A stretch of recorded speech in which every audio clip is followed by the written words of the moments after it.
Dito ang daan papasok sa Lodi natin, Hapsans Game Farm. At syempre kasama check Booknoise Vlog. Syempre yung ating Lodi kasama check Lods Melty. Station yan ng prevent po ng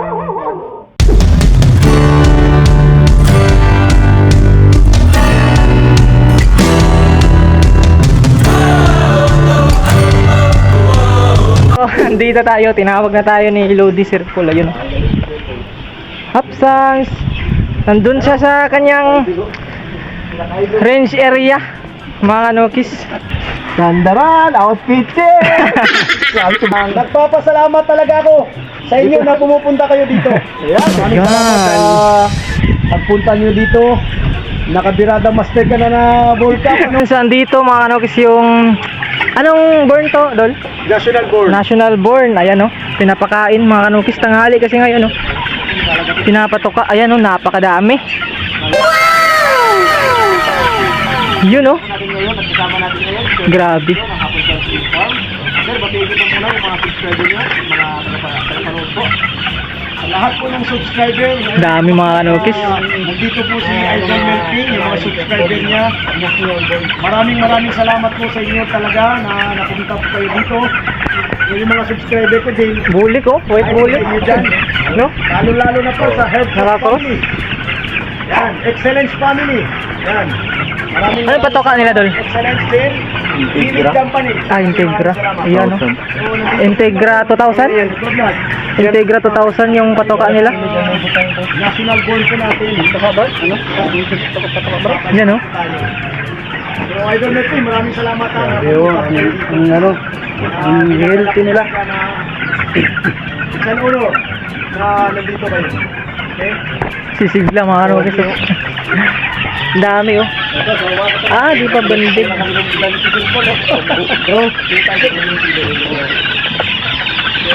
ito karangalan din po sa mga nakapunta dito sa nakamagandang farm sa malaking farm sir. At bihira lang po natin na kung dito makasama sa circle. Napakagandang tignan nito, ang dami. Mga trabaho, siyempre, ang dami din yung mga kliyente, mga katuka. Hindi lang po tayo kuhan. Basta content creator, ang mahalaga po dito ay yung kasamahan talaga. Oo.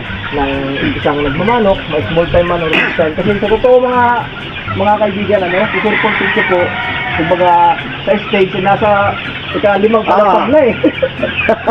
Kami nasa pamiro po talaga. First tip pa lang kami, pero sobrang napaka-down to earth na tao, sobrang napakabait po. Kaya hindi kayo nakakamali kung mga kaibigan nyo sa circle.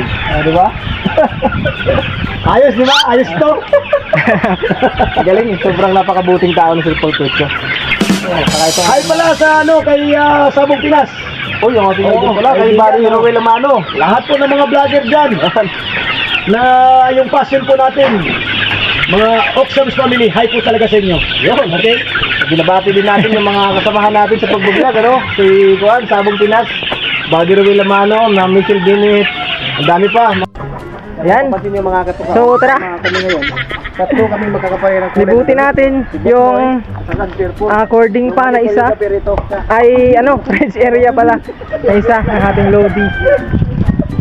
Dito ulit yan, andito ulit tayo sa ating Lodi.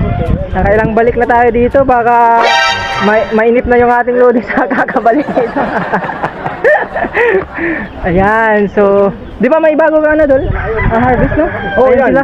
Yan, so papakita natin sa inyo mga nukis ulit yung mga quality na mga nukis ng ating Lodi, no? Hapsans Game Farm, right? Sila lang ang big time, hindi ako.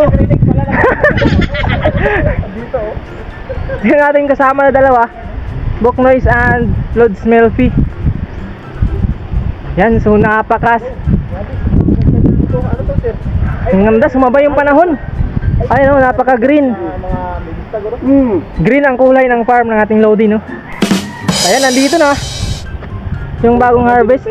Papakita ko sa inyo. Disclaimer. No animals were harmed in the making of this video. Ito, ang ganda ng sukat, gray. So hindi natin alam yung talisain mga kanukis oh. Ito merong pile dito oh, white choco. Yan, straight comb. Siguro sure tayo mga kanukis anak to ng Slim Binoys no, na Kelso. Cross siguro mga kanukis kaya ganito yung naging kulay. Ayan. Sa katabi naman meron tayo ditong ano oh. Ayan, parang sweater looks. Oh, dalawang magkapatid to for sure. Gray. Ayan. Parehas na parehas talaga oh. Yung tindigan. Grabe. 5 months old yata to mga kanukis no. So ito yung ano early mature, unang na harvest ng ating Lodi Hapsans kasi yung iba andun pa oh. Ayan, nandun pa yung iba natira sa range area. Ayan, so may maganda dito oh, may magandang tindigan na oh. Ayan oh. Ayan. Medyo mailap. Yan oh. Ito may puti mga kanukis oh. May white. Mga crosses na siguro ito mga kanukis oh. Pugi oh, tangkat.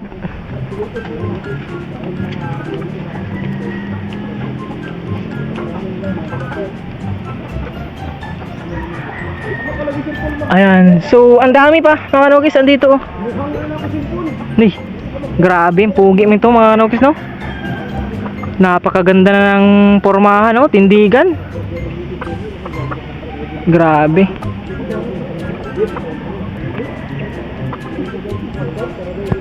Ganda ng tindigan nito oh.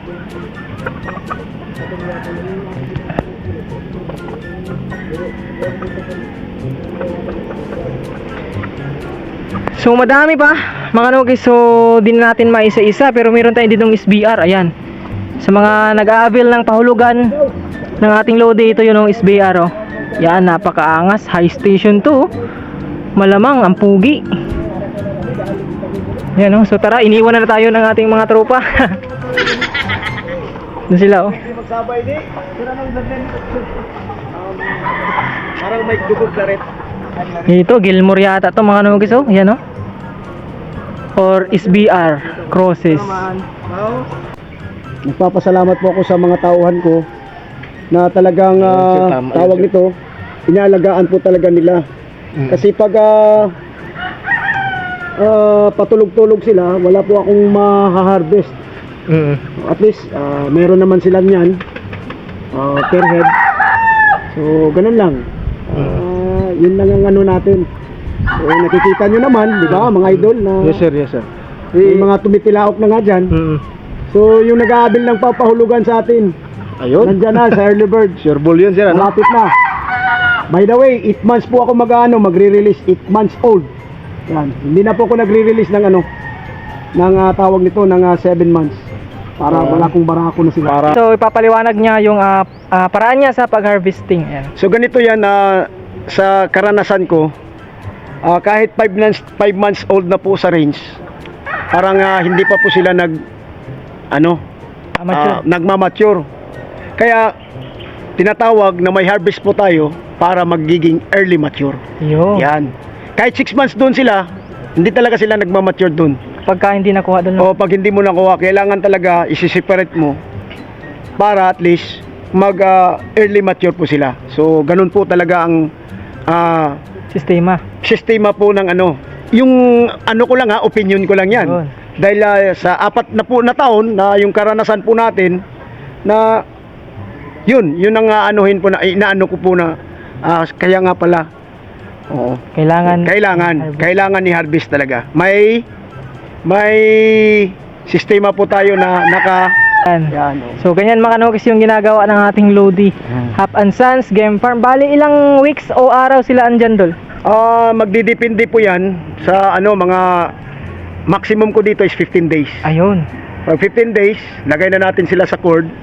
Yung maliit lang muna sa rubber TP para hindi mapipilay. Ayun. Yan, hindi po sila mapipilay. Lalagay natin dyan. Hanggang doon, palit-palit na. Palit-palit. Ayan, so yan yung paraan ng ating Lodi Hap and Sons Game Farm, no? Sa kanyang pag-harvest, sistema niya sa kanyang farm na napaka ayos mga kanokis, no? Huwag niyong kakalimutan talaga. Vitamins, vitamins, vitamins. Ayun. Bigay ng probiotic. Ako may probiotic ako na ginagawa. Yun talaga ang pinaka number 1 ko talaga na ang tawag nito na sekreto. Tibicus. Oo. Kahit anong probiotic na ginagawa nyo, Pwede. mainam yan. Pinaka-mainam taga basta may probiotic. Probiotic doon, no? Tapos may vitamins po sa Excellence. O kahit anong mga vitamins nyo gusto nyo, yun. Pero ako, Excellence product po ako. Progency, ano? Progency. Ayan. Yung bago nila na product, yung Ironix, binibigay ko siyan dahil yung Ironix magbibigay talagang pula-pulang mukha. Yan. Yan, so yun yung paraan ng ating Lodi Hap and Sons Game Farm sa kanyang harvesting dito sa kanyang napakaganda na farm. Alright, so what's up? Good day again sa inyo. Mga kanogs, pinapakilala ko nga pala sa inyo ang gawa ng Tatak Excellence. Walang iba kundi ang Progency, the complete vitamins for all generations. Ang Progency, mga kanogs, isang bago pa lang nalabas na gawa ng Tatak Excellence sa mga merkado. So itong Progency is malakas to sa pagbibigay ng malakas na kalusugan para sa ating mga inaalagaan ng mga kapasisiw at sa lahat na din ng mga manok na alaga mo sa iyong backyard. Ayan, so sa totoo lang, ito yung bumibida sa mga merkado na ito ay malakas para sa ating mga inalagaan na manok. Sa ngayon mga nogs is sabay-sabay natin gamitin ang ating Progency na gawa ng Tatak Excellence. At sa mga katoka, isa pa sa ginagamit din natin sa manukan natin, ang ating inaasahan pagdating po sa Herbal Liver Protector. Walang iba kundi ating Iron X. Ayan o. Iron X yan. Nag-iisa lang yan. Tatak Excellence. Subok na magaling. Galing ha? At siyempre bago tayo magpainom ng mga vitamina, ng mga Progency, Irex, meron pa tayong kulang para yung talagang makukuha ng resistensya ng ating mga manok is malakas talaga. So andito din, pinapakilala ko sa inyo. What's up mga backyard? Booknis Vlog nga pala. So ito yung pinapakilala kong Astig. Yan, dewormer. Yan. Pwede nyo pong gamitin pampurga sa ating mga alagang manok para ang ating mga alagang manok babalik ang sigla. Tatak Excellence. Subok na magaling.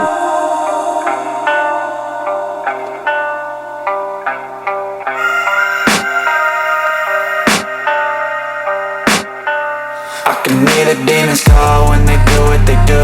And now I feel like taking off, find a place with a view. The pain is never gonna stop if it's controlling you. I know that time can heal it all, I just gotta get through. I just gotta get through, I just gotta get through. Cause I feel like taking off, find a place with a view. The pain is never gonna stop if it's controlling you. I know that time can heal it all, I just gotta get through. Sometimes I feel like all is lost, but I know it's not true. I wanna put up all my walls cause I'm not in the mood. But then I cut myself off from the rest of the room. I know that time can heal it all if you're patient and soon. It can all be worth it, all the searching. Pain is never really permanent, but damn it hurts man. I could feel all of the turbulence and it's concerning. I've been searching for a purpose, I hope it's worth it. This society is really trying me. Ain't no hide and seek, I hide to be far from anxiety. I need my space, I need my privacy. I need some silence, please, you're all too loud. You don't speak quietly, opinions violently thrown across every surface. It makes me nervous. Is the world honestly burning? That's all I'm learning. Hope that we can make a turn and start reversing all our minds and put the work in. We got some work, man.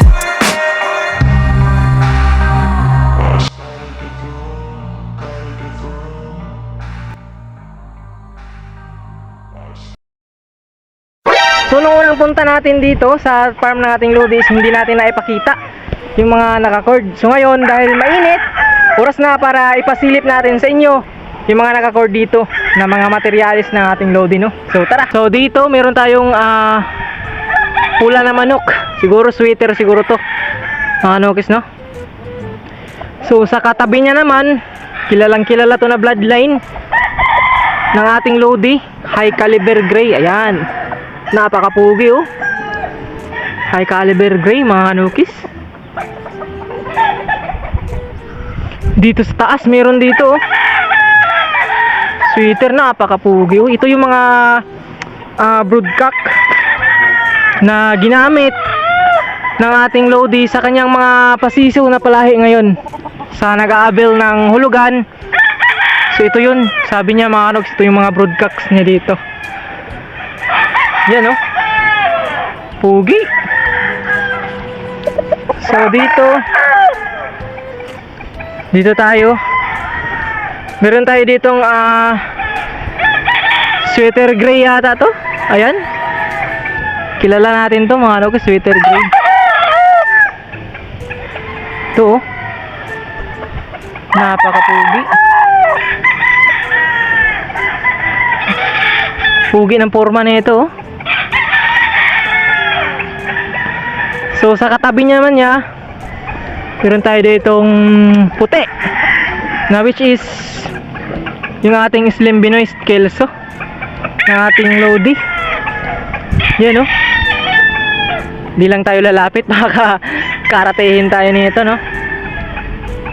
Baka nangangarati ito. Napakapugi ng manok ng ito.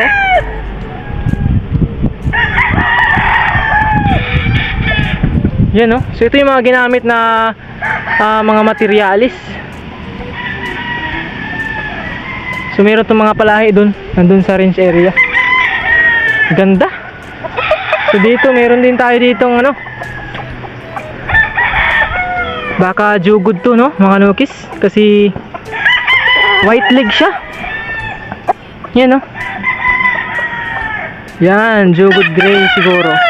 Hindi natin ma-sure, no, pero yun naman yung mga materialis na nabanggit ng ating Lodi.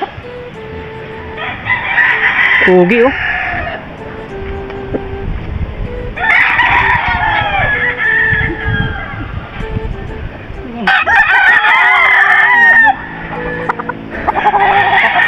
So dito meron tayong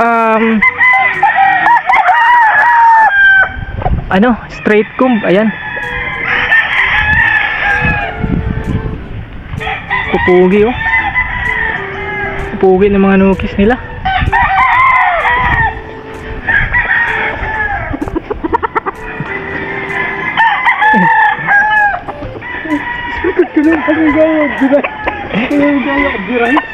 Ito ba? Ito yung na-acquire na bago. Brad, saan pa ito na-acquire, Brad? Alala mo, Brad? Yung sa Cebu? Hindi.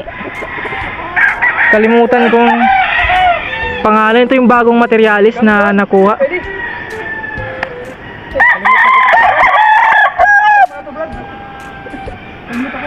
Yan, so ito yun mga nugis. So dito, ito yung bluefish yata na idol, Gilmore. Ayan. Yan, oh. Pugi, no? Hey. Ito meron tayong pugi dito, oh, mga nipis. Siguro ito yung kay ano, Sabong Pinas, kasi kulay green. Ay. Ayan, oh. Hindi natin matukoy-tukoy. Pero ang gaganda ng materialis. Yan, oh. So yan yung kabuuan na cording area. Linis. Andun pa sa taas kaso wala ng mga manok kasi naubos na. Naibenta na, no? Ito yung napakapugi talaga, oh.